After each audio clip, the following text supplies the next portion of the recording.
What up, though? Obviously, this isn't Knockouts and Three Counts, but Knockouts and Three Counts is a fellow member of the All Sports All Plays Network, and this is my maiden voyage out here with the ASAP Throwing Hands show. And while we're waiting for everybody else to come get in here live with us, I am joined by referee extraordinaire Bobby Wombacher. How the fuck you doing, man? Man, I'm doing great. How about yourself?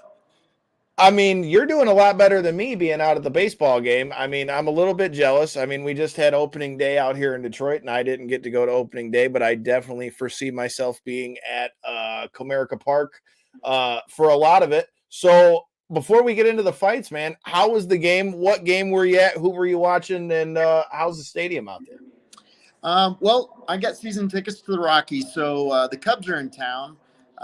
When I came up to do this, we were in I think the seventh inning, and we were losing 5-2. But stadium's awesome, and yeah, we're off to a good start this year. We're 4-1, so hopefully we can keep it going. Not a bad start at all, dude. I mean, that's the thing with baseball, man. It's like it's funny. Like I was talking about before we hit go live, man. I mean, I just got back from WrestleMania, and when I was coming back, I ran into Cade Cunningham from the Pistons dad, and we were talking about Detroit sports before we came over here. And I said, that's one of my biggest bitches when it comes to Detroit sports is it's like, we always have this habit of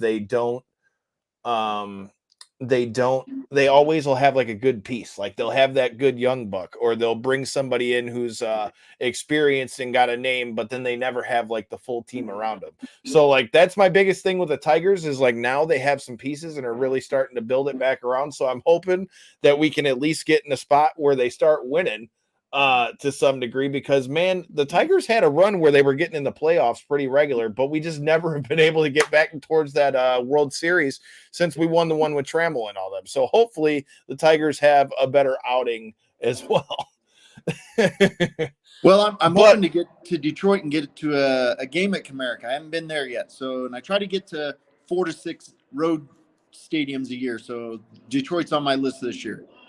Well, if you get out here and get to one, let me know. We'll definitely have to make that happen. Do you got any favorites of the road stadiums that you like? Man, I enjoy San Diego. I went obviously to Arizona last year and enjoyed that one.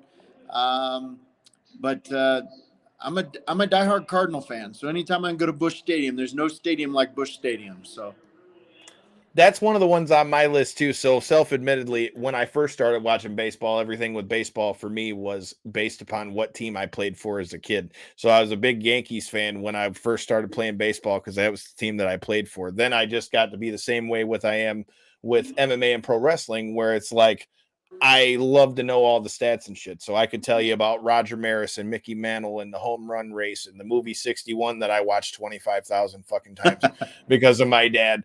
And so, yeah, man, I've always been a fan of that stuff, but I was always a fan of the Cardinals because they happened to be the second team that I played for. And it's funny when you play on like the video games and all that kind of stuff, they definitely do have one of the coolest looking parks. So it's definitely one of the ones that I would like to hit at some point. But that's not why people are here. The name of the show is ASAP Throwing Hands. So let's talk about some fisticuffs that are about to get thrown this weekend. You got Bellator 277. You got the main event is going to be AJ McKee taking on Pitbull again. First of all, I mean, what were your thoughts on the first fight? Because I know a lot of people were so shocked by the fact that Pitbull went down like that. What were your thoughts on the first fight, and do you think we're going to see any big changes before the fight this weekend? Man, AJ is a hell of a fighter. I've followed him since he was just starting, and I don't know that anything's going to change in this second fight. I think McKee wins it again. I don't think that I don't think Pitbull will have the answer for him. So now, if this fight happened 10 years ago, 8 years ago, then I think Pitbull runs through him. But I think McKee's just on a different level at this stage in their careers. So I think it's going to be the same result, but we'll see. So I completely agree with that, and here's why. Because I've been watching Bellator since they were still doing nothing but the tournaments, and when they were on MTV2 and they were on all that stuff too. Pitbull brothers were literally destroying anything that walked in Bellator. So I completely agree with that sentiment that if this fight happened, a few years ago, I definitely think we would be talking a different tune. But I mean, I think, with AJ McKee, we're starting to approach the same territory in which, like we were talking about with like there's been with Kayla Harrison, right? Where she's been killing everybody in PFL, but because they don't have as much talent for her to fight there, like everybody considers her as one of the best, but because she doesn't have access to the same competition as everybody else is, they're wondering where she ends up in the stack up of things. And I feel like with AJ McKee, I think if he beats Pitbull again, there's a few more fights for him in Bellator, but I feel like pretty soon you're going to be running into the same problem with McKee, because I think, like you said, I think that AJ McKee has the overall package that is going to be a problem for not just Bellator featherweights, but featherweights in general. I think at this point, I feel like he could stack up pretty well with most anybody that you're even going to see, even over there on the UFC roster at 145. So I'm with you in this fight. I definitely think AJ McKee gets the job done. I think he might see a little bit more focused Pitbull this time. But that being said, I just think that AJ McKee, especially judging off the first fight, overwhelms him in my opinion. I agree. I think AJ's coming into his, and I read somewhere or heard somewhere where he said that he'll stay in Bellator if they'll pay him $1 million a fight after this or something, because he doesn't have like the competition. He's run through it, and yeah, I just think I think you put him up against any featherweight in the world, and I think he can be in the fight, if not win the fight. I think he's that good. I agree 100%. I agree 100%. I remember watching his dad fight, like seeing his dad fight before this. So that's the thing. A lot of people don't realize. It's like I've heard a lot of people say, "Well, I don't really remember his dad, dude." I remember seeing his dad fight. So seeing Antonio him come in was good, right? And that's my point. And I feel like a lot of people don't like.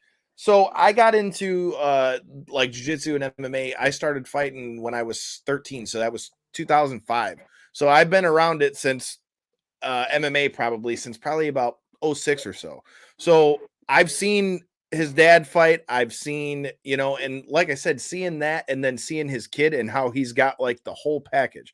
Because a lot of times when you see a guy like the second generation guy, maybe they might be good at what their dad's got. But I feel like you said, he has that overall package that I think is just going to make him a problem. Because if the last fight showed anything, it shows that, number one, the kid's not afraid to crack, even though Pitbull was running through everybody. And for him to be able to submit Pitbull like that, that was the thing everybody wanted to talk about. Well, what if he takes Pitbull down and Pitbull submits him? Well, that didn't really help him out a whole lot on this one. So I'm with you 100%. I think McKee is going to be a problem. Now, if we get out of this fight, I don't know how Bellator really keeps him happy when you consider that. I mean, like you said, if he wins this fight and wins it dominantly, you've got a few other people that you could throw him in there, but pretty soon you're going to be into the same territory that we're talking about with Chris Cyborg.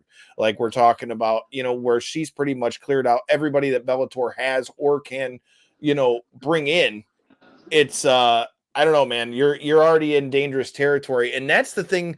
What are your thoughts on the fact that they ran like the World Grand Prix like that, but yet had the champions in there? All right, and without any further ado, the man himself, Jay, is joining us. What's going on, brother man? Nope, I guess not. I thought he was joining us. You good? Oh, yeah. All right, cool. All right, he's just getting his stuff together. Just a minute. He's getting him stuff together. But what are your thoughts on the whole Grand Prix thing and the fact that they put the champions in there? Because for me, in one hand, it makes it very interesting. But you also got yourself in one hell of a spot because look what happened. The champ went down to McKee before the tournament was even over, and now you've got a new champion. I mean, that can bust all of your potential matchups that you got going all in one fell swoop. Yeah, so what I would like, I love their Grand Prix. I love those the tournaments that they do. Like it just adds something. But I don't think the champion should be in there. I think the champion should be waiting, and then the winner of the tournament gets a crack at the champion. Because I like agree. you watch the tournaments and you're like, okay, well, this is the first round, and it's for the title. Well, no, the Grand Prix is supposed to be for the finals of the Grand Prix is supposed to be for the title, not the first round. So Right, and it kind of puts the other guy in a weird position as a champion because he shouldn't be fighting. Some of those guys shouldn't even have the chance to fight him in those times. So right, I mean, just the look at lineup Pitbull. is kind of weird. Pitbull got a raw deal on that last fight, dude. Exactly like you said. Like, I mean, think about it. He might have fought the toughest competitor that he had as a contender in the first fucking round. right. And look what happened. Now he's not the champion. Not only are you not the champion, but you got your toughest opponent right off the bat in the first round. And now you've essentially, I mean, I don't want to say killed the tournament because I still enjoyed it because I'm a fight nerd. But at the same time, you've basically killed all the intrigue. It's like the best way I can akin it is, like I said, my show also covers pro wrestling and all that stuff. It's like the King of the Ring. You win the King of the Ring. The whole point to winning the King of the Ring is so that you can get a title shot, or you can get, you get the crown, you get all that stuff. But ultimately, you're trying to get a title shot. If you do like they did in Bellator, you've basically, well, what the hell do I need the rest of the tournament for? The champion already changed. So I agree. That completely leads into what I was thinking as far as the tournament concept for them goes. I've always loved their tournaments. I think it's something that makes them different. But as we saw with that one, I feel like the last one kind of bit him in the ass. Yeah, because it's like, now what does he do? Because then you got him kind of just sitting there in hiatus because you don't really want to go ahead and throw him into another situation where you got another matchup and, okay, now you got a new champion where he only got a month of being a new champion because he got another champion that's about to be crowned. So, I mean, are they going to have a unification after this? So it kind of puts it in a weird spot. You're not kidding. I mean, this whole card really is in a weird spot. That's what we were talking about before you came in, is like when you look at the main event, which is McKee versus Pitbull, which everybody had so much to say about in the last fight. And then the co-main event is Corey Anderson versus Vadim Nemkov. And it's got this little bit of hype on it. Like it's crazy. Like, even though Bellator has guys and girls on their roster that are on that level with the UFC, I don't know if it's because of promotion. I don't know if it's because of social media presence. I don't know what it is, but it's crazy to me that a card that has names like that on it can be like this under talked about. Or is it just me? Because I feel like I haven't really heard shit about it until I started looking into it a little heavier for the show. I mean, to me, I will say that UFC does a hell of a job promoting. I mean, from so many different ends. Yeah, I mean, and from so many different ends as well. I mean, they have so many different partnerships and entities that help them cross promote it. I will say that, when a UFC, especially when a big UFC fight's coming in, it gets crammed down your throat. But it gets crammed down your throat for 3 or 4 months. And Bellator, I will say that when the fight is booked, you'll hear about it for like the first 2 weeks a lot.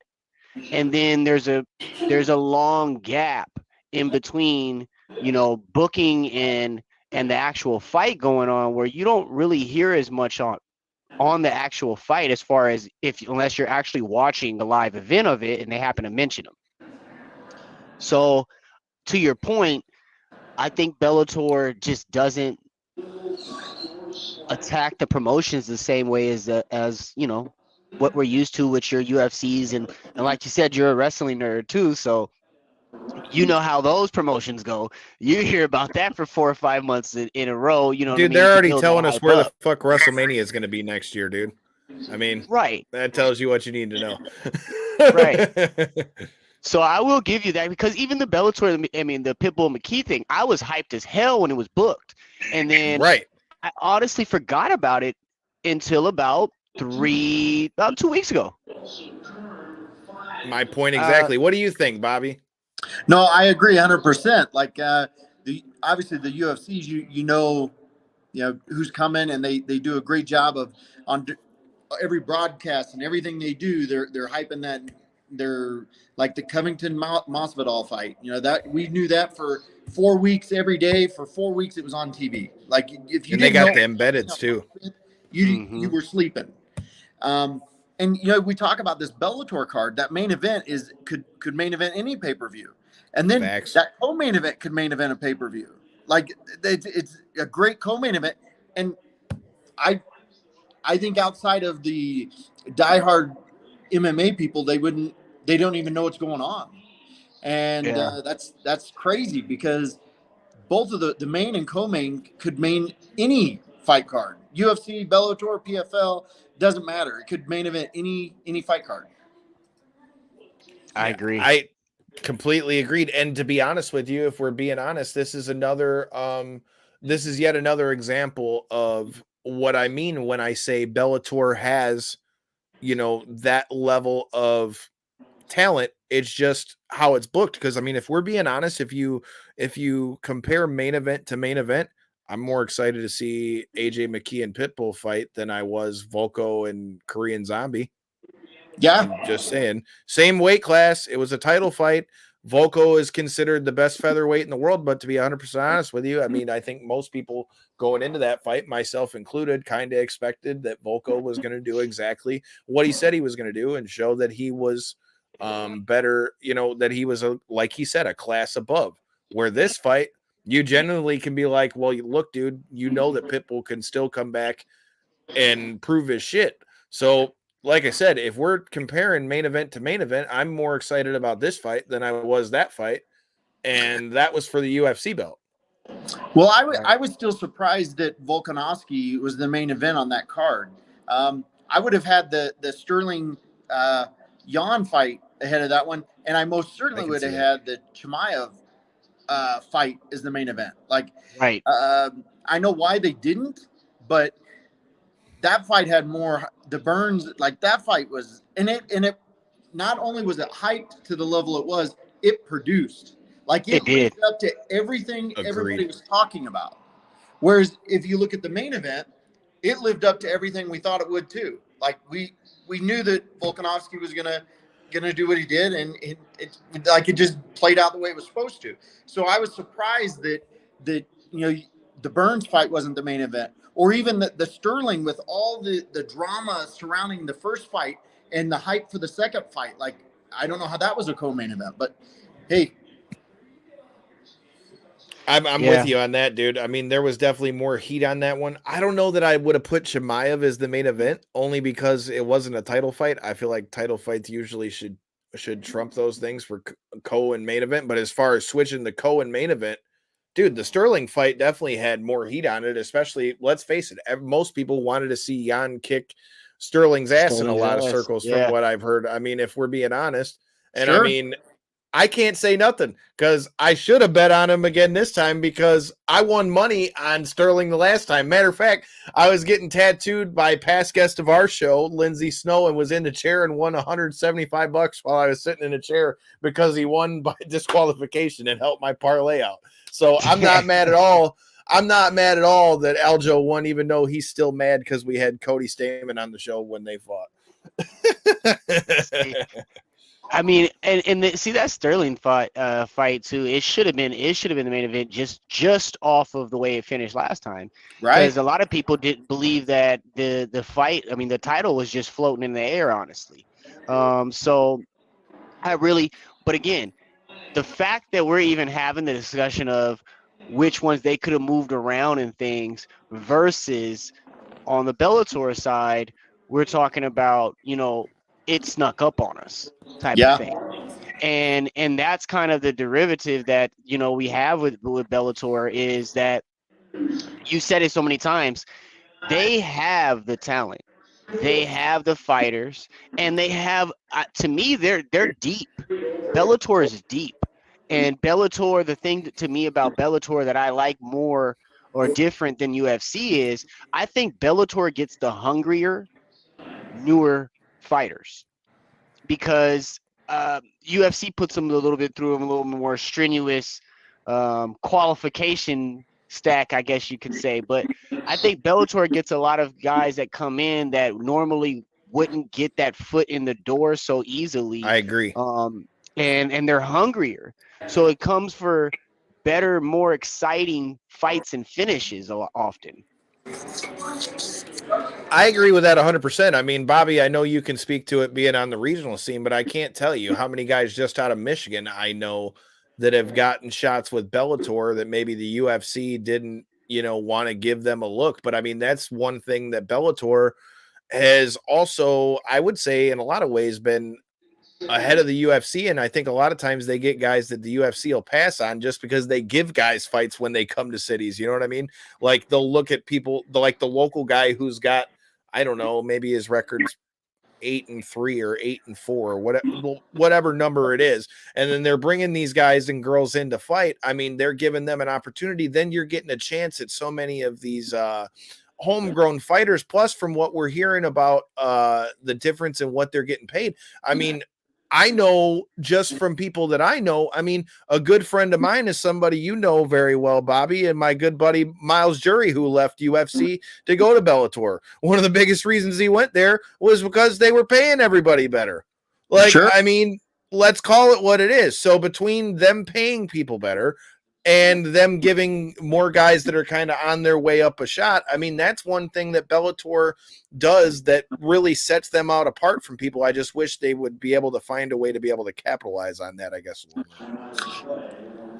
So one of the great things about Bellator, when I ref for them, whatever city we're in, the undercard and then even sprinkled around the main card, they'll have local fighters that, the guys that deserve a shot. And, it's a brilliant marketing strategy because those fighters will sell out tickets like crazy because everybody wants to see them and they're getting a shot on the big stage. And it's not like they're throwing guys in there that are 1-8 just because they got, a fan base or whatever. They're the people that are getting their shot on Bellator are legitimate contenders. And, the UFC, when they come to town, they got 12 fights and, none of them may be from that area. But, when unless it's like the main card. Right. But like when Bellator goes to say South Dakota, when they come back, they're going to come back when Logan Storley can fight because, he's a big draw. They know Logan Storley's going to sell. Exactly. And then they'll fill the undercard with other guys that are local that, people don't necessarily. Probably his teammates. But it's brilliant. It's brilliant. And they do give so many people a shot. I couldn't agree more. Well, we talked a little bit about the Aljo and Jan fight. What were your thoughts? What were your guys' overall thoughts on what we saw from UFC 273? And with that being said, Bobby, I mean, we talked about your reffing background. What are your thoughts on all that controversy with the knee to the head of a downed opponent and all that stuff? So here's my thoughts on the knee to the downed opponent. Clearly he was down. Okay. So that's not even a question anymore. He was clearly down. It was clearly a foul. Now in the back, when I'm talking to all the fighters one-on-one, I go through that scenario and I'm like, look, you need to be clear if they're down or they're not, because if they're down and you hit them with an illegal knee, you're going to go from a spectacular knockout to probably a disqualification. Because the reality is, if a fighter gets kneed in the head, people can say, "Oh, that wasn't a hard one" or whatever. You don't know. Like it's a concussive blow, and the only person that knows that is the fighter. And everybody says, "Well, Sterling was playing it up, and he was an actor." We don't know that. We don't know that. What we do know is Jan threw a knee that was illegal and hit him in the head. So, I believe he should have been disqualified if Sterling couldn't continue. And the only two people that can tell me if Sterling can continue is Sterling and the doctor. I can't tell you if he can continue because I don't know he just got hit in the head with an illegal shot. If I bring him back into the fight and I make the fight continue, I don't know what's going on in his head because I'm not a doctor and I can't see inside his head. Whereas if he gets poked in the eye, I can visually see that. I know what's going on with the eye, but I can't see what's going on, inside the skull. So I think he should have been disqualified if he couldn't continue. And, people say, "Oh, well, Sterling was acting." Well, if Jan didn't throw that knee, Sterling wouldn't have had the opportunity to act. Like it was clearly a foul. It wasn't like it was a borderline foul or, oh, he started the knee and all of a sudden Sterling went down and then he was kind of at the same time. Like he was clearly down. So, that's on him. And it's funny you say that because last weekend I was in Monroe, Louisiana, and I was reffing a card. And this guy was winning clearly dominating the fight. The end of the first round comes, he has a guy against the cage, and he hits him with a knee. The fighter drops. I start to move in because I'm like, okay, I'm going to see how he reacts. He takes one more shot. I'm probably going to stop this fight. Like, it was a good knee, and he dropped. The guy loads up and hits him with another knee while he's down to the head. So I have to disqualify him, and he was clearly winning the fight. But, I'm clear in the back. I'm very clear on the rules meeting of what is expected and what the consequences are. So, and he knew as soon as he hit him with that knee, he was like, man. If you watch the video, he drops his head and he just knows it. And he walks to the other side, and I go over there to talk to him. And he goes, man, I messed up. I know it. It was illegal. So it's not like he didn't know, and Jan knew too. So he looked at his coach and then thought about it before he threw the shit. Like, right. He looked at his coach. He told him to throw the shit and then turned back and threw it. There was no question. Right. And that's the problem with it. It's like you said, it's not an eye gouge. It's not like it's nothing that is a visual, like a red marker or something like that. They were talking about your brain. We're talking about something that is protected by a very thick piece of bone, and it's protected by that for a reason. So like you said, we can't look at someone visually and say he's not hurt by that. And especially when you get hit by the point of a knee or an elbow, even those are things that we can't put your finger on. And that's the thing about being a fighter in those situations. You need to make sure that you are paying attention to those dangerous rules, those rules that are there to protect the human body, basically, and that's where he stepped across the line in. And it's unfortunate, puts you in a position where you dealt it. Now you got to take what the consequences are from it, And it's funny Bobby says that happened at a fight where he was at, because I've seen that happen at a local fight, in a fight that Bobby probably knows who I'm talking about. Hell, you probably do too. But this shows you how long I've been around MMA. But dude, I'll never forget.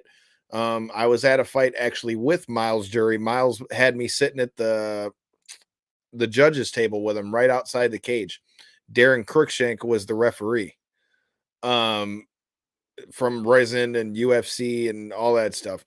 So this guy is clearly whipping this dude's ass for like 2 rounds. Like, I mean, like Bobby said, it's clear who's winning the fight, but he hit the dude in the balls like 3 times. Like, literally, like, just, and they were like blatant to the point where he's like, I don't want to disqualify you, but dude, you've hit this guy in the balls 3 times. And he finally disqualifies him. And then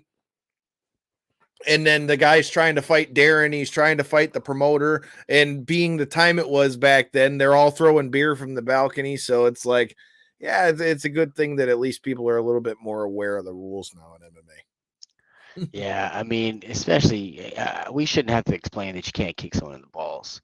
I mean, at that point. You would think not, but but they wear a cup. Let me tell you, the cup makes it hurt worse a lot of the time. Yeah, it just rings it.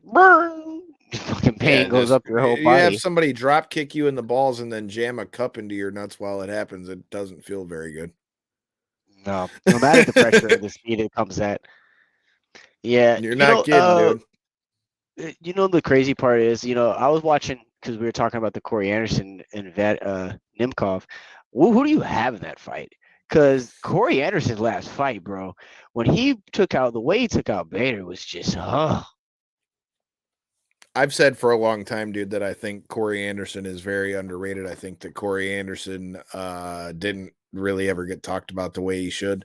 And when he went over to Bellator, I said off rip, I was like, dude, he's going to come through here. And if he beats the first couple guys they put him against, meaning Bader and a couple other guys, he's going to fuck him up. And to be honest, I still stick by what I said. So I am going to go against the grain, I think Corey Anderson takes the title from Nemkov, because here's the other thing. Corey Anderson's not going to be afraid of the spotlight, because even though it's for a world title, I feel like, to be honest, it just seems like most of the UFC guys that have fought on a top level like that and then come to Bellator, it's like it's just another day in the office for him. So I feel like the championship thing isn't going to be a factor for Corey Anderson, and I feel like he's coming into this fight with something that he feels he has to prove. So with that being said, I think Corey Anderson's going to take that belt off of Nemkov. Now, that being said, it could be another Russian smashing like Fedor likes to do it too, but I don't think he runs through Corey Anderson like that either. No, you don't run through. Yeah, no. I think Corey knocks him out in the second round, honestly. And I'll tell you something too. Well, hold on, because you made a notion that I want to kind of highlight on it when you said that you feel like when they leave the UFC and come to Bellator, it's kind of like they're like another day in the office type of thing. Like like they're more relaxed. Do you think that has something to do with the spotlight that's put on them in the UFC? I think that has a lot to do with it. I mean, because again, I obviously I've not fought in the UFC or anything like that. I've gotten to interview a lot of people from the UFC and Bellator, and just watching, like I mentioned, with Miles going over to Bellator, right? Like, I don't get to obviously see Miles as much as I did when he was here in Michigan. But that being said, I mean, by the time Miles got to Bellator, he had already been on The Ultimate Fighter twice. He had already beaten Takanori Gomi. He had already fought Donald Cerrone. He had already fought Charles Oliveira. He had already fought, Michael Johnson and all these people in the UFC.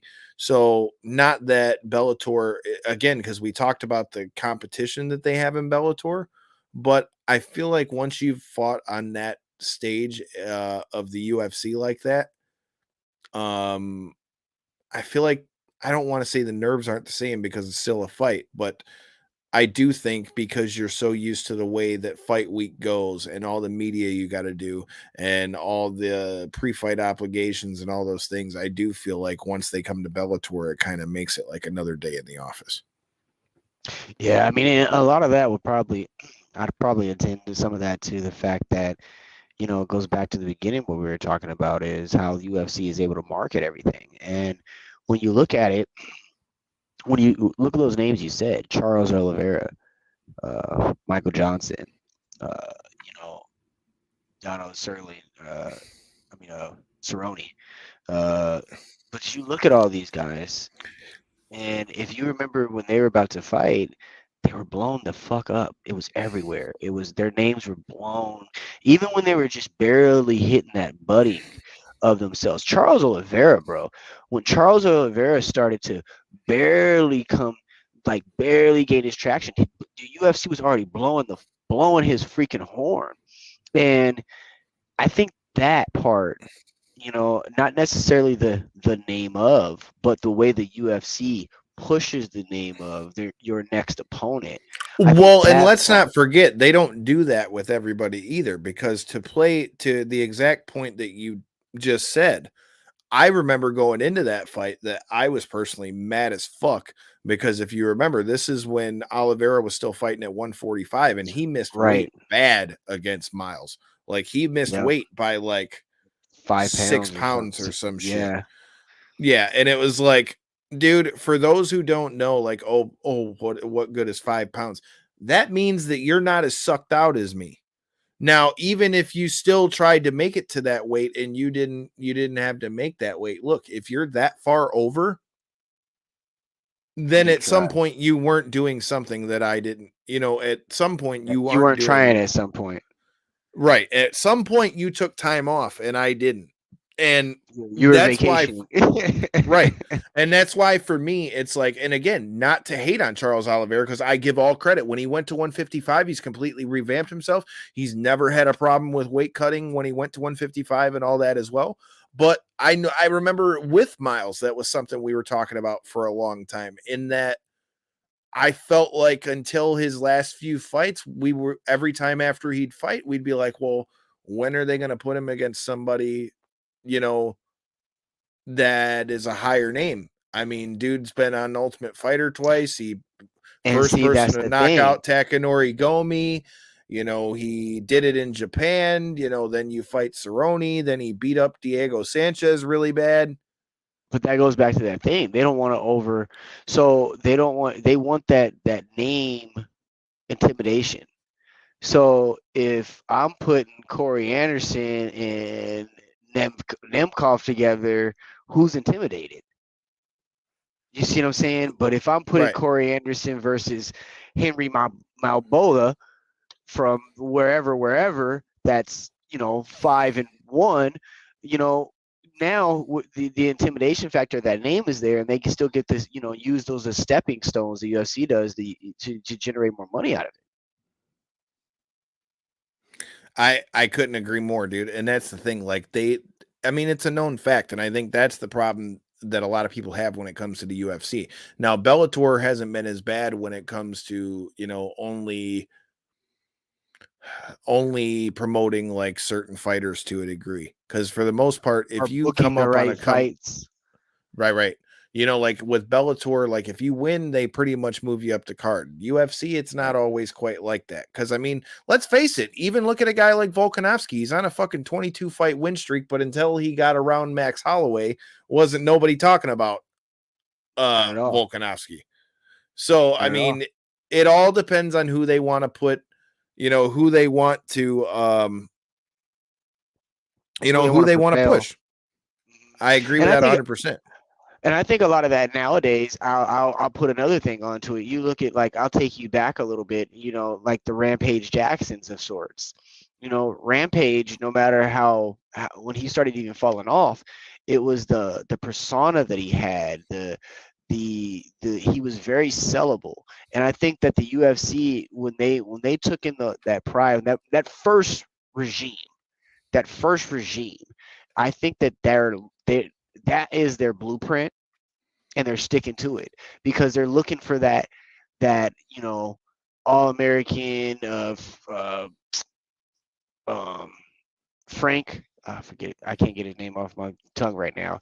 Then you got the Rampage who had the charisma, this, and so they're looking for those guys in this, and I think that also is why they're pushing certain people at certain times, and how they're avoiding certain fights at certain times as well, because they don't want that pedestal knocked off.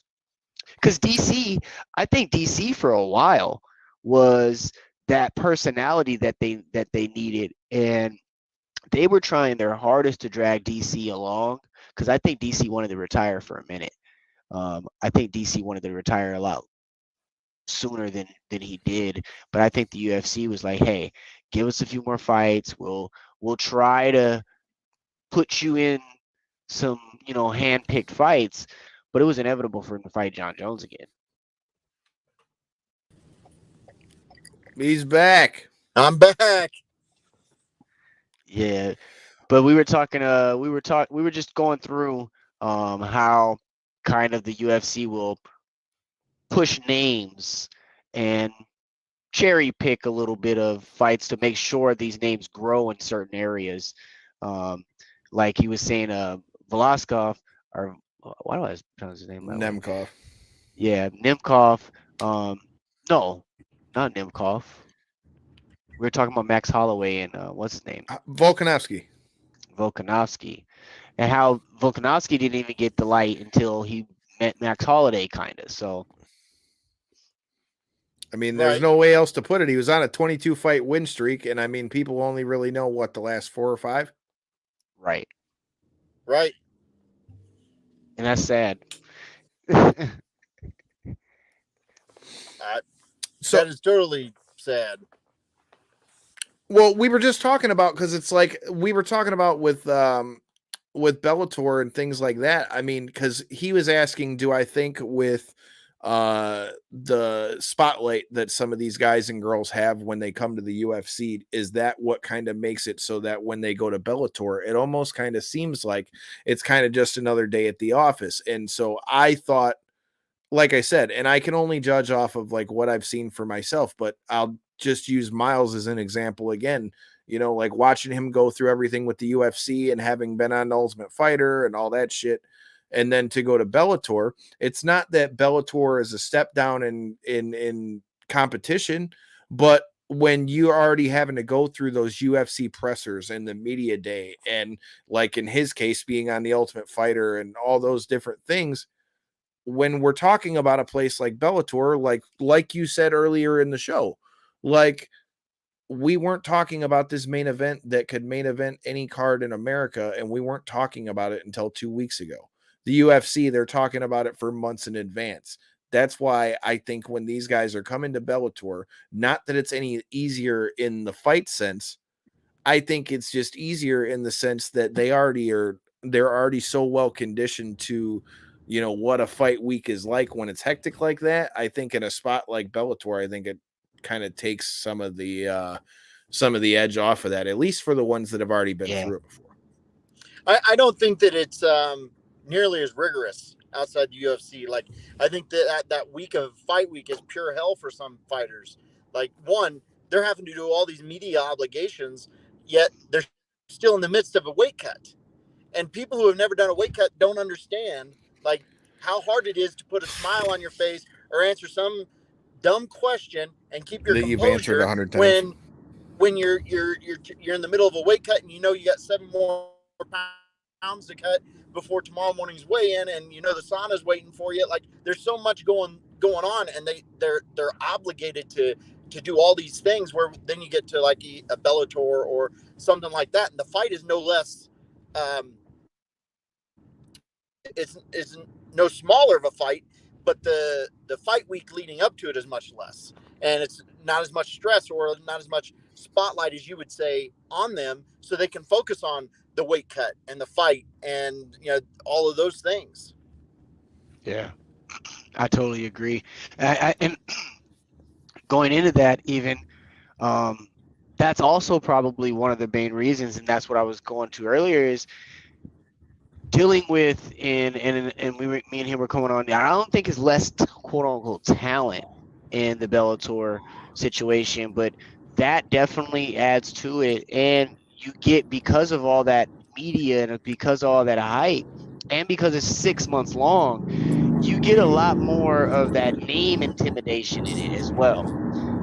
So I think that has a lot to do with it. The more of the mind games, you get more of, the psych yourself out of who you are factor and what you've been training on for 3 months, 4 months leading into it. So I think that helps out with it as well.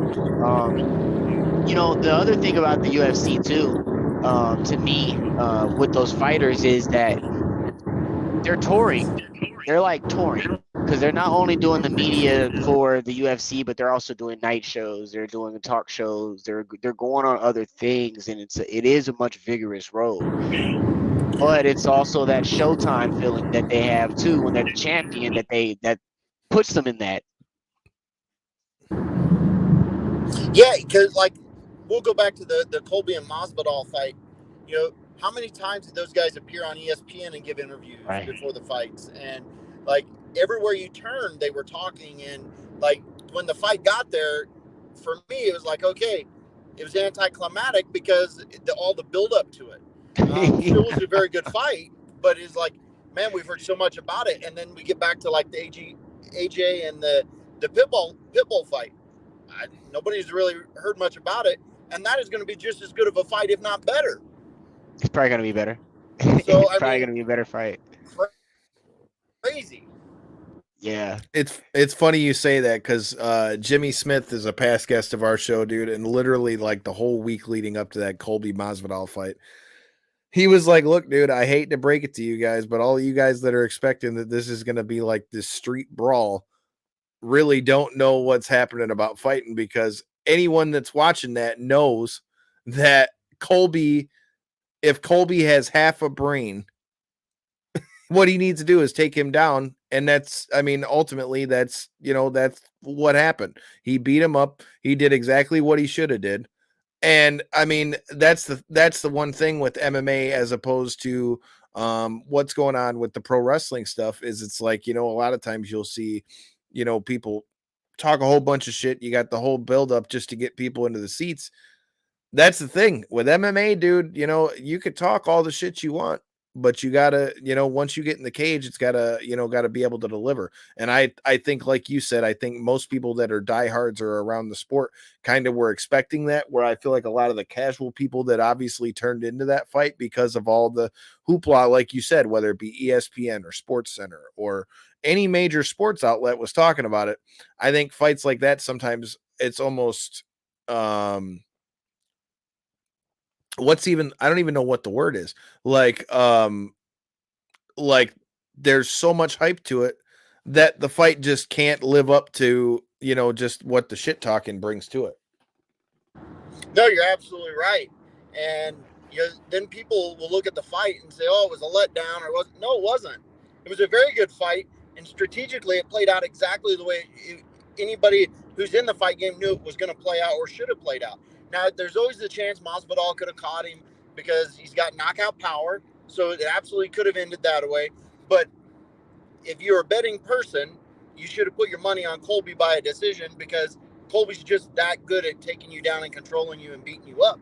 And, the only guy that has given him problems is Usman. And Usman's given everybody problems. So, and then you get people say, "Oh, that was a letdown." It really wasn't. And, you look at the co-main event for this last weekend in the UFC, the Sterling Yan fight. Everybody's like, "Oh, it was a robbery and all this and that and the other." It really wasn't. Like, it was a good fight. It was a really good fight. And had the scorecards been 48-47 for Volkanovski or for Yan, that would have been okay too, because it was a toss-up first round. The other rounds were pretty clear, but the first round could have went either way. And depending upon where a judge was sitting and what they were, the vantage point they had is how they have to score it. So, when it got down and the decision was read, it was like, okay, like that makes sense to me. I'm 100% with you. Like, that's the thing. I feel like you just said, it all came down to round one for me. Even Dana said as much in the post fight press conference. Like, at first I was like, in a way, I was like, that's kind of fucked up for Aljo after all that, because it was almost like Dana not crediting him as a champion. But if you think about it, what he said was really an honest assessment when he said, I think the judges got the decision wrong, but it all depends on how you judge round one. So even though a lot of people were pissed at what he said, I mean, it was an honest assessment of what he said. With that being said, that's something else I wanted to ask you about. That's another big thing that we had along with the Aljo Sterling fight. You had Mike the Marine Richmond versus Rickles for Bare-Knuckle. First of all, what are your thoughts on Bare-Knuckle? How do you like it versus MMA? And I guess what are your biggest thoughts on the differences as far as reffing? And do you like one versus the other better? So Bare-Knuckle is extremely exciting, and it's very fast paced opposed to MMA. Where in an MMA fight, if you get dropped, you got two options. You can follow them to the ground. And Knuckle, as a referee, I have got to be extremely close to it, because if they go down, the natural tendency, because the majority of the people fighting in Bare-Knuckle right now are coming from the MMA side guys of the world. So when they knock them down, their mentality is to follow them to the ground. Well, as soon as that knee hits the ground or they're down, if you hit them again, you could be disqualified. So it's a mindset thing. So for me as a referee, I know that I've got to be closer to the action in a Bare-Knuckle, because I have got to stop that fighter from hitting him illegally, not because he's a dirty fighter. It's just because that's instinct. And whenever I'm talking to the fighters in the back, I'll find out what their background is. Are they a boxer? Are they coming from MMA to fight Bare-Knuckle? Or are they coming from overseas? What's their background? And I have a conversation with them. They're intelligent. They know what they're doing. But I just remind them, hey, understand that if your fighter, you knock your opponent down tonight, you need to immediately go to the neutral corner for two reasons. One, or the neutral side of the fighting area. First one is, if I've got to get you to the other side, your opponent's going to get more time to recover. I'm not going to be able to start my count on time. So instead of giving him 10 seconds, you may give him 13 seconds or her 13 seconds. So you don't want to do that. But the second thing is, don't follow them to the ground. Like as soon as you see they're down, you need to disengage from it, because if you hit them, you're going to put me in a bad spot. And just like the Sterling Jan fight, and I did a BYB where the guy was winning, knocked him down, and while he was down from the shot, he loaded up and hit him again, and the guy couldn't continue, so the other guy got disqualified. Like, what if he got up from the other shot? I don't know if he would have or wouldn't have, but what I do know is he didn't get up from the illegal shot. So, and when you're playing that bare knuckle, you can't do that. Right. And bare knuckle for me is so much like the pace is different. And if you watch BYB at all, have you watched any BYB? Yeah, I did, because one of our past guests, Josh Burns, went over there and fought. Yeah, him and Tony Lopez. Yep. Yeah, I ref that fight. Yeah. But the fighting surface there is a triangle, and it's really small. So in there, like, the fighters have got to engage. There is no running around. There is no avoiding the fight. And as the referee, it's very easy to get trapped in there because it's so small and it's fast paced. But I'm telling you, bare knuckle is going to explode over the next 5 to 10 years. It is exciting. The injuries on a bare knuckle fight actually are less than in an MMA or boxing fight. Like, it's usually superficial, like your lacerations or your cuts, things like that. Very rarely is there a broken bone, maybe an orbital or a nose or something. But we saw one of those on the bare knuckle card, and like you were saying, you don't see those very often, but when you do, right away. Like Chancey Wilson, that's who it was that was fighting. I forget the guy's name he was fighting, but he hit him with one right hand, and it was a delayed reaction. Like, he socked the guy, and then he went forward, and you seen the guy immediately start grabbing his cheek, and he's waving it off. Like you said, you always know, like you said, you don't see as many broken bones because there's not as many punches landed. That's why I tell people all the time, like, oh, it's so much more dangerous. Okay, you get cut more, but I would go as far to say that you get hit a lot less in bare knuckle than you do in boxing or MMA, because, I mean, dude, you're fucking your hands up every time you hit somebody. Yeah. Anybody who hasn't watched a bare knuckle fight, or especially one live, I would encourage you to come out and watch it and understand what's going on, because I promise you, if you like MMA and you like boxing, you will love bare knuckle fighting. It is awesome. I couldn't agree more, dude. The next time you get out to a bare knuckle fight, I might have to make my way out there to come check you out as well, dude. But we're running short on time, so before we get out of here, well, hold on. May 13th, Omaha, Nebraska is my next bare knuckle one. All right, so May 13th. Dude, one of these, if I can't make that, or one of these days, I got to get down there, because we've already had a lot of the guys from Bare Knuckle FC on there, like Mark Irwin's come through there. Johnny Bedford was supposed to come on with us at some point, which, if you guys are just checking us out from the All Sports, All Plays Network, our show, Knockouts and Three Counts, is part of that as well. And you'll keep seeing ASAP throwing hands every week. This is just trying to get everything all together. But before we get out of here, man, we talked about the co-main and the main for Bellator. I mean, what are your thoughts on this UFC card, man? Who do you got, Luque or Bilal Muhammad? What was that you cut out? Who do you got on the UFC card? Do you got Luque or Bilal Muhammad in the main event on that one? Man, I reffed Bilal back in Alabama. I don't know, it was for Titan FC. It was 5-6 years ago or something. And after that fight, I said, he's going to be something to watch out for. Part of me, obviously I can't pick a fighter. That's a conflict of interest ahead of time. But I think Bilal gives Luque more problems than people are thinking he will. I think Bilal gives people in general at that weight class a lot more problem than people want to give credit for, because I think because of the output that he has, and because he's not the one punch knockout fighter, I think he doesn't get the respect that he deserves. Obviously, I'm a little bit biased to this one because our good buddy Shane Taylor from Shane Taylor Promotions and Ring of Honor, that actually happens to be his cousin. So we were just talking about this fight before WrestleMania.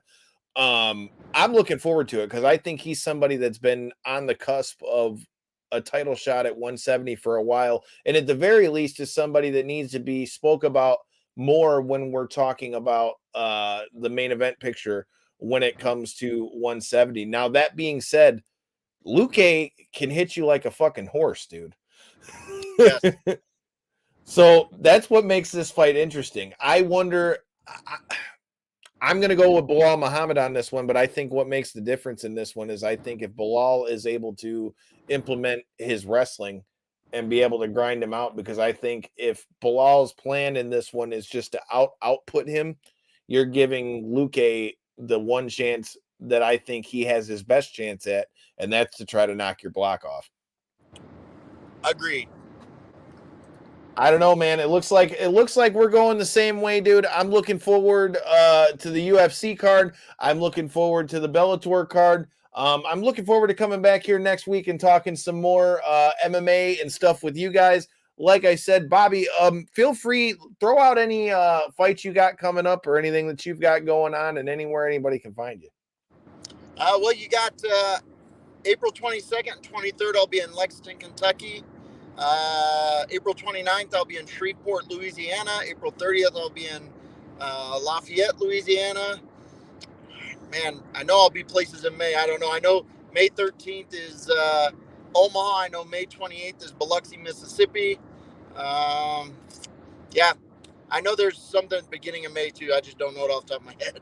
My man is traveling, but you'll see him in the ring. Like I said, dude, I'm looking forward to it. I got to get out to one of these bare knuckle fights. I definitely am going to be trying to bring more of the BKFC guys onto knockouts and 3 counts. But I mean, like I said, anybody that knows our Steelo or any of that stuff, man, whether it's MMA, boxing, whatever it is, we've got you covered.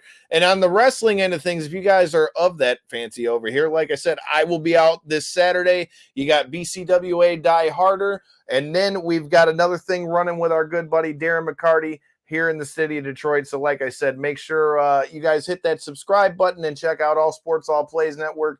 And while you're at it, make sure you check out Knockouts and 3 Counts. You can find me on Twitter and Instagram at Detroit Knockout. Make sure you're following our show at KO3C Pod. And if you aren't already doing so, make sure you check out all the sports, all the plays. Check out the network. Until next time, and in the in-between time, I appreciate you guys.